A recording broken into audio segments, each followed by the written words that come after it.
el pueblo dominicano no ha descansado de una serie de pandemias, de una serie de situaciones negativas, a veces maquilladas, de acciones propias de gente con niveles de proyección, de cierto reconocimiento social, temas científicos, temas sociológicos, pero al fin de cuentas una distracción que no nos deja salir de un estrés colectivo.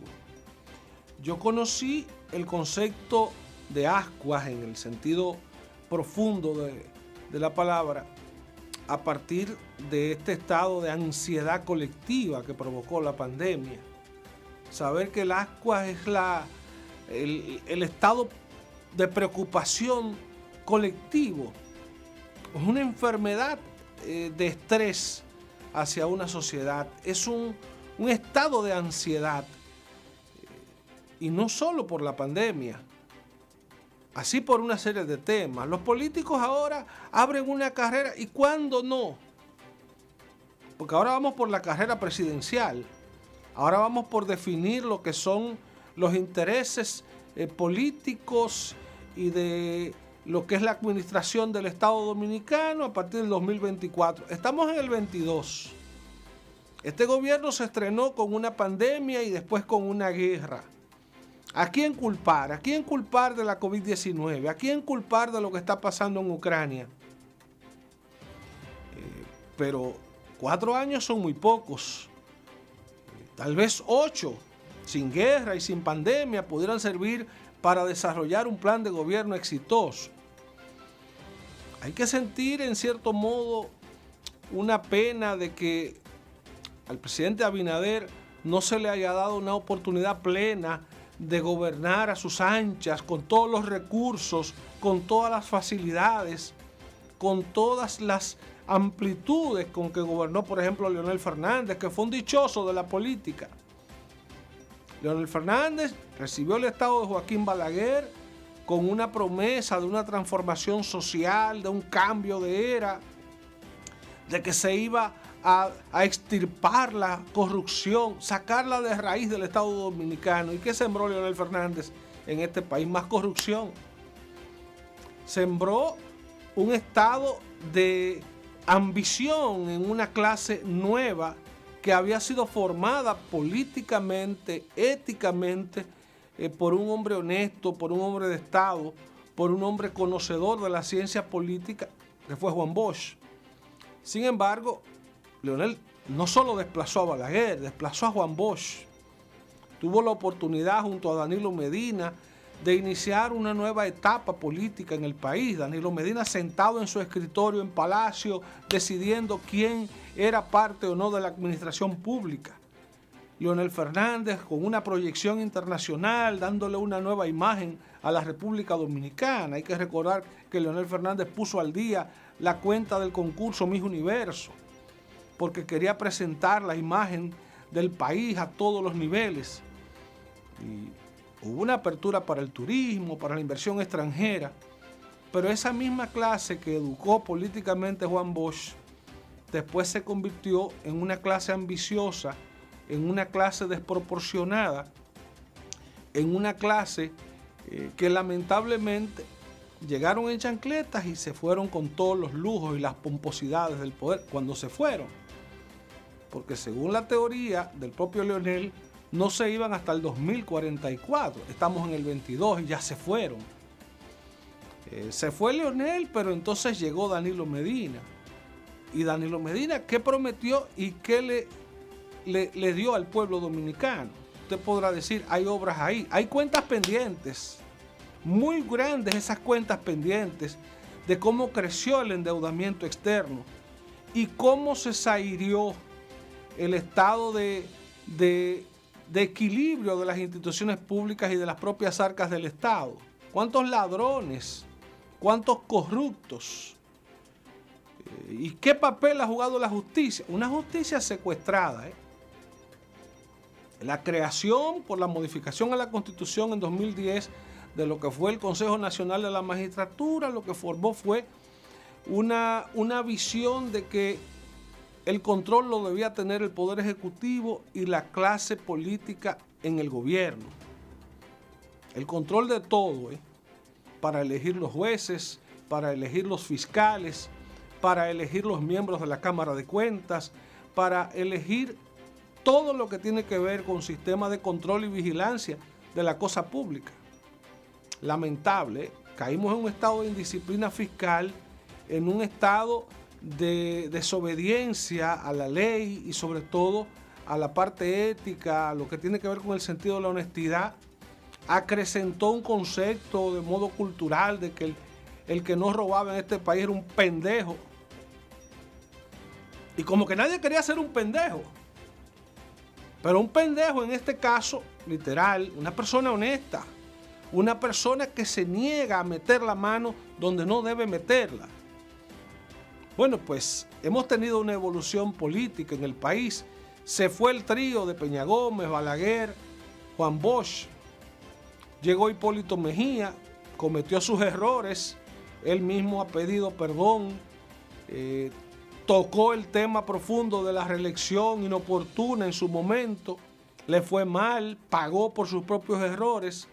Eso alejó incluso al PRD, al partido de Ángel Miolán, al propio partido de Juan Bosch, al partido de Jacobo Masluta, de Peña Gómez, de Atuey de Camps, de Jorge Blanco, de Antonio Guzmán.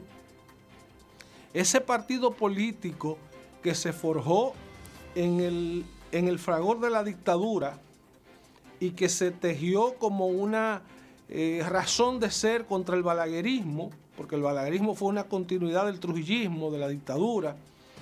Y entonces llegó un momento en que le tocó la oportunidad de ejercer ese cambio al PRD, Antonio Guzmán en su momento, después a Jorge Blanco, 8 años en el gobierno, una real transformación, porque también hay que poner la historia en su justo lugar. Muchas transformaciones. En el 86 fueron los Juegos Centroamericanos y del Caribe, un gran acontecimiento para este país, no solo deportivo. Fue un lanzamiento del posicionamiento de la República Dominicana a nivel internacional. Lo mismo que en 2003 con los Juegos Panamericanos. Fue un lujo para el país haber organizado aquellos Juegos. Pero usted dice, ¿hubo cambio o no hubo cambio en el 78? Claro que hubo cambio, pero se fue Balaguer. Y se fue y debió haberse quedado fuera para siempre. Pero errores y más errores, la historia está ahí. Y hay que seguirla contando de manera objetiva. Los errores de los gobiernos del PRD trajeron cuentas a Balaguer de nuevo. Y aunque cambió la ropa, era el mismo zorro. Cambió el sombrero, cambió el bastón. Era el mismo zorro. Balaguer llegó diciendo mentiras al poder, diciendo que se le iban a caer las manos si se cometía un solo acto de corrupción en su gobierno, y después dijo que la corrupción se detenía en la puerta de su despacho. Eso fue Balaguer siempre para este país y para este pueblo. Entonces Leonel Fernández llega de la mano de Balaguer. Llegó con una pinta de baloncetista, con una pinta de neoyorquino, iba a construir un Nueva York chiquito. Y no fue un Nueva York chiquito, fue un Nueva York grande, con todos sus defectos, no necesariamente con las virtudes. Porque hubo un sistema de metro. Señores, cuando las cosas llegan, llegan. Con Leonel Fernández llegaron los celulares, pero llegaron a Puerto Rico, llegaron a Venezuela, a Brasil, a todas partes. Con Leonel Fernández llegaron las lavadoras automáticas, pero llegaron a Haití, llegaron a Guyana, llegaron a Jamaica, llegaron a México, a todos lados. Que después vino el auge de la internet, llegó a todos lados. En el 52 llegó la televisión a República Dominicana, llegó a Venezuela, llegó a México, llegó a todos lados. Como llegó el cine, como llegó la radio, como llegó la electricidad, como llegaron las redes sociales y como llegaron las redes sanitarias y todo lo demás. Porque la globalización, que decía el profesor Montero cuando yo estaba en la universidad, es un proceso que estamos estrenando ahora en la década de los 90. Sí, es un proceso social, económico, político, cultural, tecnológico. En ese momento era la descripción. Pero cuando Jesucristo ya había globalización. Cuando el Imperio Romano ya había globalización, porque era como mudar la cultura de un sitio a otro. Por eso la negación a la globalización es la propuesta de Platón, la ciudad utópica, una ciudad cerrada, donde nadie podía irse ni llegar. No era una ciudad para extranjeros, sino para estar en una comunidad pequeña con todo un sistema cerrado. Esa era la propuesta de Platón. En este tiempo eso no funciona, es un despropósito. Estamos completamente abiertos. ¿De qué nos estamos preocupando ahora? Del tema del Sarna, que está en Haití y que seguro que ya también está en la República Dominicana, porque no hay frontera. Pero no hay frontera tampoco con Puerto Rico, no hay frontera tampoco con Centroamérica, no la hay con Estados Unidos ni con China.